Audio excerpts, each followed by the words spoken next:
আজি অনুষ্ঠিত অগপ বিধায়িনী দলৰ সভাই ৰাজ্যৰ মুখ্যমন্ত্ৰী আসনখনৰ বাবে যোৱা 5 বছৰীয়া কাৰ্যকালত ৰাজ্যৰ প্ৰতিটো প্ৰান্তত উন্নয়ন আৰু বিকাশৰ জোৱাৰ তোলা সুদক্ষ নেতা ডক্টৰ হিমন্ত বিশ্ব শৰ্মাৰ নাম সৰ্বসন্মতভাৱে প্ৰস্তাৱ কৰে। আজি অগপৰ আমবাৰিষ্ঠ মুখ্য কাৰ্যালয়ত অনুষ্ঠিত সদ্য সমাপ্ত বিধানসভা নিৰ্বাচনত জয়ী হৈ অহা 10 গৰাকী বিধায়কক লৈ গঠিত বিধায়িনী দলৰ সভাই দলৰ বৰ্তমানৰ সভাপতি তথা বোকাখাত সমষ্টিৰ পৰা নৱনিৰ্বাচিত বিধায়ক অতুল বৰাক অগপ বিধায়িনী দলৰ দলপতি আৰু দলৰ কাৰ্যকৰী সভাপতি তথা কলিয়াবৰ সমষ্টিৰ নৱনিৰ্বাচিত বিধায়ক কেশৱ মহন্তক উপদলপতিৰ দায়িত্ব অৰ্পণ কৰে।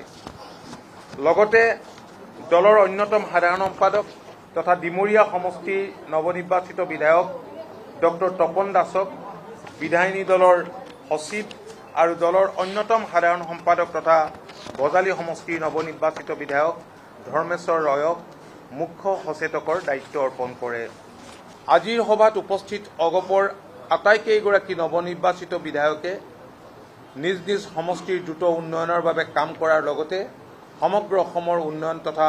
খিলঞ্জীয়া জনসাধাৰণৰ দীৰ্ঘদিনীয়া সমস্যা সমাধান আৰু বিকাশৰ স্বাৰ্থত নিস্বাৰ্থভাৱে নিজৰ সৰ্বোচ্চ উজাৰি দিবলৈ সংকল্প গ্ৰহণ কৰে।